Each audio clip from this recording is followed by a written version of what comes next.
Sebenarnya semua dosa yang kita lakukan kepada Allah Subhanahu Wa Taala bisa diampuni, walau betapa besar sekalipun jika seseorang itu sentiasa beristighfar, memohon pengampunan dan bertaubat nasuha, yaitu bertaubat secara tulus ikhlas kepadanya.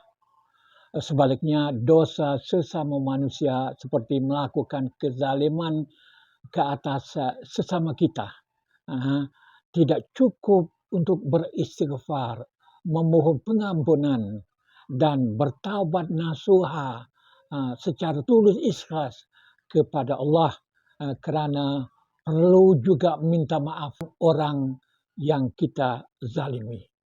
Kenapa?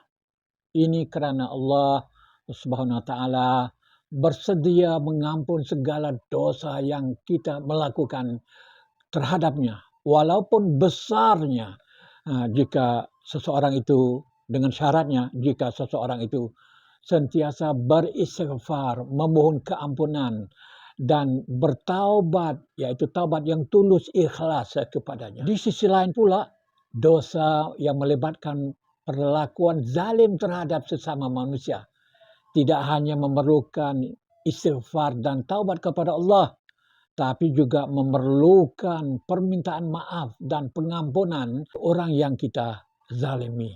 Ini adalah konsep dalam Islam. Pengampunan adalah aspek penting dalam banyak agama, bukan saja agama Islam, tapi agama Islam salah satu agama yang mempunyai konsep ini, di mana keyakinan tentang pengampunan Allah dan tanggungjawab untuk memohon maaf dan mengampuni orang lain diutamakan. Dalam Islam terdapat dua konsep utama yang perlu kita beri perhatian. Pengampunan dari Allah terhadap dosa-dosa dan tanggung jawab untuk mengampuni dosa-dosa terhadap sesama manusia. Konsep Allah yang bersedia mengampuni dosa-dosa yang merujuk kepada permohonan keampunan daripada Allah dan taubat yang nasuha, taubat yang tulus ikhlas dari hati suci adalah perbuatan penting dalam Islam untuk mendapatkan pengampunan dari dosa-dosa. Ini berdasarkan keyakinan bahawa Allah Maha Pengampun dan Maha Penyayang, dan Dia sentiasa membuka pintu pengampunan taubat kepada hamba-hambanya.